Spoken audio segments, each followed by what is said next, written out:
बिस्मिल्लाहिर्रहमानिर्रहीम। अस्सलाम वालेकुम नाजरीन, मैं हूं डॉक्टर आमिर मुस्तफ़ा। आप देख रहे हैं मेरा यूट्यूब चैनल और फेसबुक पेज। नाजरीन, आज का जो हमारा टॉपिक है वो बहुत ही इम्पॉर्टेंट है।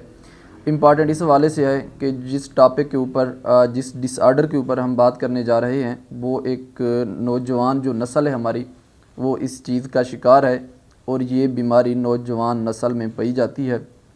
बहुत ही कॉमन डिसऑर्डर है जिस वजह से हमारी जो यूथ है, हमारे जो नौजवान हैं वो बहुत ही परेशान होते हैं।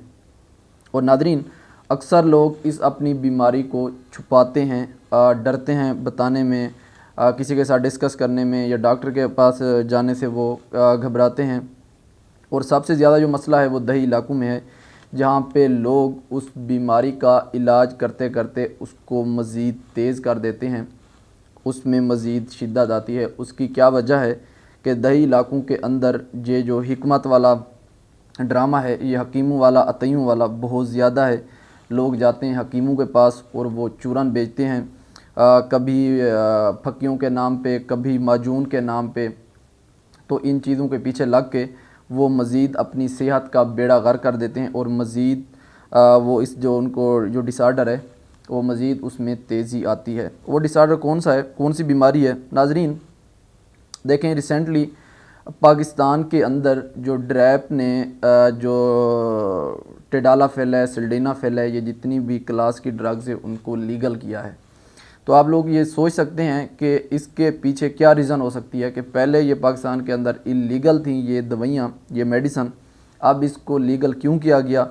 तो उसका यही जवाब है कि ज़रूरत पेश आई। उन्होंने महसूस किया, पाकिस्तान की जो हेल्थ अथॉरिटीज़ हैं उन्होंने महसूस किया कि पाकिस्तान के अंदर बहुत से नौजवान जो हैं इन बीमारियों का शिकार हैं, तो लिहाजा अब सिर्फ उसी पर्पज़ के लिए इस मेडिसन को लीगल किया जाए पाकिस्तान के अंदर। तो नादरीन, मेरा मतलब है, तो मैं बात कर रहा हूँ एरेक्टाइल डिसफंक्शन और प्री मैच्योर एजैकुलेशन के ऊपर। नाजरीन, हमारी जो यूथ है, हमारे बहुत से नौजवान हैं, बड़ी उम्र के लोग हैं, तो इस बीमारी का शिकार हैं। ज़्यादातर लोग एरेक्टाइल डिसफंक्शन का शिकार हैं। तो एक बात मैं आपको बता दूं कि जो बंदा एरेक्टाइल डिसफंक्शन का शिकार होता है तो उसमें चांसेस हैं 99% कि उसको प्री मैच्योर इजैकुलेशन का भी मसला होगा। जब वो उसके अंदर इरेक्शन सही से नहीं आती, जब तनाव नहीं आता, जब उसका ब्लड जो है सही से फ़्लो नहीं करता, तो उसके साथ साथ आप लोग प्री मैच्योर इजैकुलेशन का भी शिकार हो जाते हैं। तो ज़्यादातर चांसेस, तो जिन लोगों के अंदर खुद आप लोग देख सकते हैं, जिन जिन को ये मसाइल होंगे, जो बंदा एरेक्टाइल डिसफंक्शन का शिकार होगा तो उसमें उसको प्री मैच्योर इजैकुलेशन का भी लाजमी मसला होगा। तो प्री मैच्योर इजैकुलेशन ज़्यादातर एरेक्टाइल डिसफंक्शन वाले ही होते हैं। तो मतलब जिसमें एरेक्टाइल डिसफंक्शन है तो उसमें प्री मैच्योर इजैकुलेशन का भी मसला होगा। लेकिन ये लाजमी नहीं है, कुछ ऐसे लोग भी होंगे जिनके अंदर एरेक्टाइल डिसफंक्शन का मसला नहीं होता, एरेक्शन सही से आती है, लेकिन फिर भी वो प्री मैच्योर इजैकुलेशन का शिकार होते हैं। तो ये हैं वो वाले डिसऑर्डर जो कि कॉमन है और नौजवान नस्ल इसका शिकार है। इसकी क्या रीज़न है? इसकी बहुत सी रीज़न है। देखें, जो नौजवानों के अंदर बैड हैबिट्स हैं और उनके अंदर जो माशरती कुछ बुराइयां हैं उनकी वजह से ये मसाइल आ रहे हैं। उसके अलावा जो डाइट है वो ठीक नहीं है, जो फास्ट फूड हैं उनका इस्तेमाल, उसके बाद नशे वाली चीज़, स्मोकिंग, ड्रिंकिंग, ये बहुत सी, और इनएक्टिविटी, एक्सरसाइज नहीं करते। तो ये सारी चीज़ें हैं जिसकी वजह से नौजवान नस्ल एरेक्टाइल डिसफंक्शन या प्री मैच्योर इजैकुलेशन का शिकार हो रही है। तो नाज़रीन, सबसे पहले अगर आप लोग इस मर्ज़ का, आप लोगों को मसला है, आप इसका शिकार हैं, तो सबसे पहले इसमें शर्माने वाली कोई बात नहीं है। देखें, ये आप लोगों की ज़िंदगी का एक इम्पॉर्टेंट हिस्सा है और इम्पॉर्टेंट चीज़ है। जो लोग शादीशुदा हैं या नौजवान अभी शादीशुदा नहीं, उन्होंने शादी करनी है, तो अगर आप लोग इस चीज़ का शिकार हैं, जब अज़दवाजी ज़िंदगी है, तो इसके उसके ऊपर गहरे असरात हो सकते हैं। क्योंकि देखें, जब आप लोग, आपकी जो पार्टनर होगी जो आपसे सेटिस्फाइड नहीं होगी, तो आप लोगों की अज़दवाजी ज़िंदगी जो है वो बहुत काफ़ी हद तक मुतासिर होगी और आप लोगों की जो रिश्ता है उसके अंदर दरार आ सकती है, मसले मसाइल पैदा हो सकते हैं। लिहाजा अगर आप लोग इसका शिकार हैं तो इसमें शर्माने वाली कोई बात नहीं है। तो ये काबिल इलाज मर्ज़ है, इसका इलाज है, मौजूद है, कोई ला इलाज मर्ज़ नहीं है और घबराने वाली बात नहीं है। लेकिन कभी भी मेरा पैगाम नौजवानों के लिए, अगर आप लोग इस चीज़ का शिकार हैं तो कभी भी खुदारा इन हकीमों के पास मत जाना। ये स्टीराइडल फक्कियाँ, ये माजून खा के आप लोगों का बेड़ा गर्क हो जाना है। आप लोगों का ये मर्ज तो जाना ही नहीं है, इसमें मज़ीद इजाफा होना है। उसके साथ साथ आप लोगों के गुर्दे, आप लोगों के स्टमक, उसका भी बेड़ा गर्क हो जाना है। तो कभी भी ये गलती नहीं करनी। अगर आप लोगों ने इलाज करवाना है तो आप किसी अच्छे डॉक्टर, सेक्सोलॉजिस्ट के पास जो एक्सपर्ट हो इस चीज़ में, उसके पास जाएं, उसको अपने मसाइल बताएं।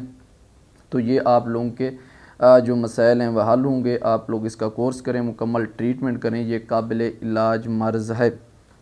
और दूसरे नंबर पे देखें, इसकी सिवियरिटी जो है वो डिफरेंट लोगों में डिफरेंट हो सकती है। कुछ लोग ऐसे होते हैं कि जिनके अंदर बिल्कुल ही इरेक्शन नहीं आती, तो ये बहुत ही सीवियर किस्म की मर्ज़ है। तो आप लोग कभी भी बगैर किसी डॉक्टर के मशवरे के मेडिसिन कभी भी इस्तेमाल ना करना। और कुछ लोग ऐसे होंगे कि जिनको इरेक्शन तो आती होगी, लेकिन वो इरेक्शन ज़्यादा देर तक कायम नहीं रहती। और उसके बाद क्या होता है, जिसे आप लोगों की साफ ज़ेर जो आपका अमल है, जो आपका हम बिस्तरी के दौरान तो मसाइल पैदा होते हैं। उसके बाद जो प्री मेच्योर इजैकुलेशन का मसला है, कुछ लोगों में इतना सीवियर होता है कि पेनिट्रेशन से पहले ही वो रिलीज़ हो जाते हैं। तो खुद सोचें कि उन नौजवानों को जो शादीशुदा हैं, कितनी शर्मिंदगी का उनके लिए बहस है, कितनी शर्मिंदगी उठाना पड़ती होगी। और उनकी जो वाइफ होगी तो वो क्या सेटिस्फाइड होगी? कभी भी नहीं। तो ये बड़ा एक सीरियस मसला है। तो अगर आप लोग इतनी हद तक सीवियर किस्म का आप लोगों में मसला है, बिल्कुल इरेक्शन आती ही नहीं, या आती है तो बिल्कुल मेंटेन नहीं रहती, और आप लोगों की जो एजैकुलेशन टाइम है बहुत ही कम है। देखें, अगर आप लोगों का जो एजैकुलेशन टाइम है वो 90 सेकंड से कम है, तो इसका मतलब है आप प्री मेच्योर एजैकुलेशन का शिकार हैं। अगर 90 सेकंड से ऊपर है तो फिर आप लोग प्री मेच्योर एजैकुलेशन का शिकार नहीं हैं। तो ये लोगों ने कुछ गलत कंसेप्ट भी बनाए होते हैं कि इतना होता है तो ठीक है, वरना नहीं होता। 90 सेकंड से कम है तो फिर आपको मसला है, 90 सेकंड से ऊपर है तो फिर आप लोग इसको प्री मेच्योर इजैकुलेशन नहीं कह सकते। एक बात ये।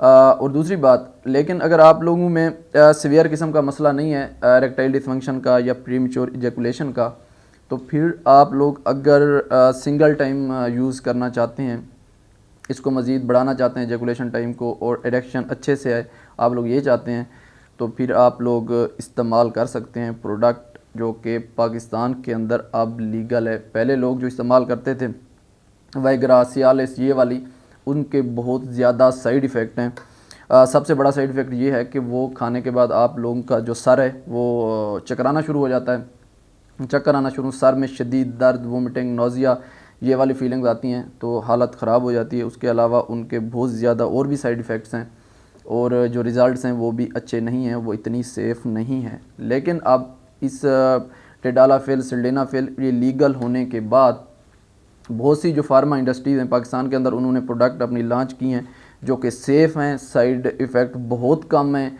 और उसके बाद उनके रिज़ल्ट्स भी बहुत अच्छे हैं। उसकी वजह यह है कि वो स्ट्रिक्टली GMPs को फॉलो करके वो ड्रग जो हैं वो बनाई गई हैं, क्योंकि वो लीगल हैं, वो कोई इलीगल तरीके से नहीं बनाई गई। तो उसमें से मैं आप लोगों को बताता हूँ एक फिल्डल के नाम से आपको हर जगह प्रोडक्ट मिल जाएगी, हर फार्मेसी पे अवेलेबल है, क्योंकि लीगल है, कुछ छुपा के नहीं रखी हुई, सामने पड़ी होगी। वो प्रोडक्ट है हाई नून लेबॉर्ट्रीज़ की, जो कि बहुत ही अच्छी प्रोडक्ट है, हाई लेवल की प्रोडक्ट है, स्टैंडर्ड की प्रोडक्ट है, क्वालिटी स्टैंडर्ड पूरे हैं उसके। GMPs को स्ट्रिक्टली फॉलो करके वो प्रोडक्ट बनाई हुई है। 4 किस्म की स्ट्रेंथ के साथ वो अवेलेबल है, 2.5 मिलीग्राम, 5 मिलीग्राम, 10 मिलीग्राम और 20 मिलीग्राम। ये 4 स्ट्रेंथ हैं जो कि मार्केट के अंदर अवेलेबल हैं, और इनकी कीमत भी बहुत कम है, महंगी नहीं है। आप लोग जो 2 फ़ायदे हैं इसके, एक देखें ये प्रोडक्ट क्वालिटी की है, और दूसरे नंबर पे उसके जो साइड इफ़ेक्ट हैं बहुत ज़्यादा कम हैं, और उसके बाद पैसे बहुत कम। आप लोग सियालिस वगैरह आप लोगों को ब्लैक पे 500 से शुरू होता है, 1000, 1500, 2000 पे आप लोगों को बेचते हैं 2 नंबर की दवाइयाँ, जो कि जिनकी कीमत 10-20 रुपये होती है, और उसके साइड इफ़ेक्ट भी बहुत ज़्यादा होते हैं। अब फिल्डल जो रिसेंटली लॉन्च हुई, हाई नून ने लॉन्च की है, बहुत ही अच्छी प्रोडक्ट है, बहुत ही अच्छे रिज़ल्ट्स हैं, और बहुत ही सस्ती प्रोडक्ट है, और आप लोगों को हर फार्मेसी से मिल जाएगी। लेकिन अगर आप लोगों को कोई मसला नहीं है, आप लोगों को कोई इरेक्टाइल डिसफंक्शन का मसला नहीं है, आप लोगों को प्री मेच्योर इजैकुलेशन का कोई मसला नहीं है, तो फिर कभी भी आप लोग पाकिस्तानी कौम है ना, चस्के के लिए कुछ भी करती है, तो फिर आप लोगों ने कभी भी देखें, मेडिसन कोई भी मेडिसन हो, थोड़े बहुत साइड इफ़ेक्ट लाजमी होते हैं, कोई भी मेडिसिन बगैर साइड इफ़ेक्ट के नहीं होती। अगर आपको ज़रूरत नहीं है तो कभी भी आप मेडिसिन इस्तेमाल ना करें, लेकिन अगर आप लोगों को ज़रूरत है, आप लोगों को मसला है, आप महसूस कर रहे हैं, तो फिर आप लोग इसका इस्तेमाल कर सकते हैं। फिल्डल के नाम से है और ये फिल्डल टैबलेट जो है, अब इसका मैं आप लोगों को तरीका इस्तेमाल बताता हूँ। देखें, लोग ना गलती करते हैं, इसका आप जितना ज़्यादा अपनी एक्टिविटी से, हम बिस्तरी से पहले, अपनी पार्टनर से मिलने से पहले जितना ज़्यादा टाइम पहले आप लोग इसको लेंगे, खाएंगे, उसका उतना ही ज़्यादा अच्छा रिज़ल्ट होगा।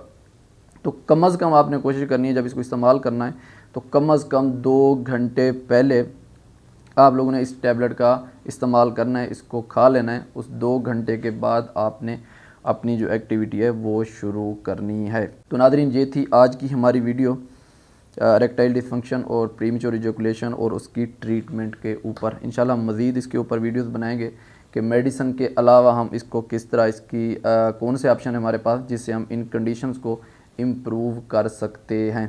तो नादरीन, अगर वीडियो अच्छी लगे तो वीडियो को शेयर और लाइक लाजमी कीजिएगा, और जो है इंफॉर्मेशन जो है मेडिसिन रिलेटेड, करंट अफेयर्स और दुनिया में क्या कुछ हो रहा है, इस सब को जानने के लिए आप लोगों ने मेरा चैनल सब्सक्राइब करना नहीं भूलना। और इंशाल्लाह हमारी मुलाकात होती है एक नेक्स्ट वीडियो में नए टॉपिक के साथ। तब तक के लिए अल्लाह हाफ़िज़।